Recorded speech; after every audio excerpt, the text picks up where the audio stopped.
அனைவருக்கும் வணக்கம். நீங்க இப்ப பார்க்கறது என்னன்னா, அந்த ரோட்டோரமா கிடக்கிற அந்த பிளாஸ்டிக் பேப்பர்ஸ். அந்த பிளாஸ்டிக் பேப்பர் இந்த ரோட்ல எப்படி கிடக்குதுன்னு பாருங்க. நம்ம நம்ம வீதியில இருக்கிற நீங்க ரெகுலரா ஆஃபீஸ் போனீங்கன்னா பாருங்க. ஒவ்வொரு ஏரியாலயுமே இந்த மாரி பேப்பர்ஸ் எப்படி ரோட்ல கிடக்குது, பறந்து கிடக்குது அப்படின்னு பாருங்க. இந்த பிளாஸ்டிக் பேப்பர்ஸ் நெகிழின்னு சொல்லுவாங்க. தமிழ்ல நெகிழின்னு சொல்லுவாங்க. இந்த பிளாஸ்டிக் பேப்பர் மக்கறதுக்கு பூமியிலிருந்து மக்கறதுக்கு 1000 வருஷம் ஆகுங்க. 1000 வருஷம்னா எத்தனை தலைமுறை பாருங்க. நம்ம தலைமுறை எத்தனை தலைமுறை தாண்டி அது மக்கப் போகுது. இதனால எவ்வளவு பாதிப்பு ஏற்படுதுன்னா, இந்த பிளாஸ்டிக்ல நம்ம ஏதோ ஒண்ணு உணவுப் பொருட்களோ ஏதோ ஒண்ணு போட்டு வைக்கிறோம். போடுறாய்ங்க ரோட்ல. அப்படி போடுறதுனால அதை நாய் நாய், பூனை இந்த மாரி வனத்துலலாம் போடும்போது யானைகள், குரங்கு இதெல்லாம் சாப்பிடுறனால, அதோட வயித்துல போயி ரொம்ப நாளா அப்படியே தங்கி, அது உயிரிழக்க நேரிடுது. நெறைய கேள்விப்பட்டிருப்பீங்க. யானைகளோட வயித்துலேருந்து எடுத்தாங்க, இத்தனை பிளாஸ்டிக் எடுத்தாங்க, ஆ நாய்கள சாப்பிட எடுத்தாங்க. அந்த மாரி நெறைய கேள்விப்பட்டிருப்பீங்க.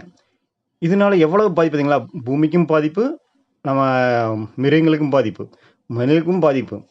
இதனால இந்த இந்த பிளாஸ்டிக்க எப்படி அகற்றலாம்? அதாவது இப்படி மாரி குப்பையா கிடக்காம, நம்ம பிளாஸ்டிக்க முழுசா அவாய்ட் பண்ணோம்னா, அது ரொம்ப ரொம்ப சிரமம்.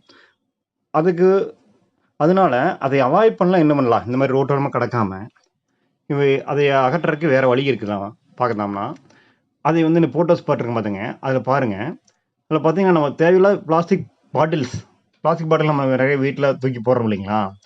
அந்த பாட்டில்கள்ல இந்த நம்ம யூஸ் பண்ற டெய்லி யூஸ் பண்ற இந்த பிளாஸ்டிக் கவர் இருக்கு இல்லைங்களா? அதை அந்த பிளாஸ்டிக் பாட்டிலுக்குள்ள அடைச்சு போட்டோம்னா, அப்படிதான் இந்த ஃபோட்டோஸ் பார்க்குறீங்க. அது போட்டோம்னா எவ்வளவு சேவ் ஆகுது பார்த்தீங்களா? ரோட்ல ஓரமா கிடக்கிறது எல்லாமே பறக்காது. காத்துக்கு பறக்காது. எங்கேயுமே அகற்றதும் ஈஸி. நீங்க நம்ம குப்பை அள்ற வர்றாங்க. அவங்க என்ன பண்ணுவாங்கன்னா, ஒரு சில நாள்ல எடுப்பாங்க. தரம் பிரிப்பாங்க. அ மக்கும் குப்பை, மக்காத குப்பைன்னு. அவங்களுக்கே போர் அடிச்சு போயிரும். ஏன்னா, நீங்க ஒவ்வொரு டைம் நம்ம பிரிச்சு போடுறதில்ல யாருமே. அப்படி போடாதனால அவங்க எத்தன நாளைக்கு எடுத்து பிரிச்சு போடுவாங்க? அப்ப என்ன நம்ம ரோட்லயும் போடுறோம். அங்க வீட்லயுமே நம்ம சேகரிக்கிறது இல்ல. அப்படிங்கும்போது, அப்ப நம்ம பூமிக்கு தான் கேடு நம்ம இதனால. அதை நம்ம பாதுகாக்கணும்னா, இந்த மாரி பூமிய பாதுகாக்கணும், இந்த மிருகங்கள பாதுகாக்கணும்னா, இந்த மாரி பண்ணி பாருங்க. நீங்க ட்ரை பண்ணி பாருங்க. ஒவ்வொரு வீட்லயும் சேர்ற பிளாஸ்டிக் பொருட்கள் பிளாஸ்டிக் காகிதத்த நம்ம இந்த பிளாஸ்டிக் பாட்டில்கள்ல அடைச்சோம்னா, இங்க சேவ் ஆகும். அதாவது நம்ம அகற்றுறது ஈஸியா இருக்கு. எங்கேயும் தூக்கி போடும்போது நம்ம ஈஸியா தூக்கி போட்டுறலாம். இதை நான் எப்படி தெரிஞ்சுட்டேன்னா, என்னோட அண்ணி அவர்கள் ஒரு WhatsAppல ஒரு ஃபார்வர்ட் மெசேஜ் அனுப்பிச்சாங்க. இந்த மாரி பிளாஸ்டிக் பாட்டில அடைச்சு போடுங்க அப்படின்னு சொல்லி. அது எனக்கு ஒரு இன்ஸ்பிரேஷனா இருந்தது. அதை நான் ஃபாலோ பண்ணிட்டு வர்றேன்.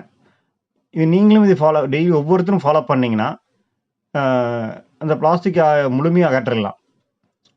இது நாட்டுக்கும் நல்லது, நம்ம பூமிக்கும் நல்லது, மிருகங்களுக்குமே பாதுகாப்பா இருக்கு. நன்றி, வணக்கம்.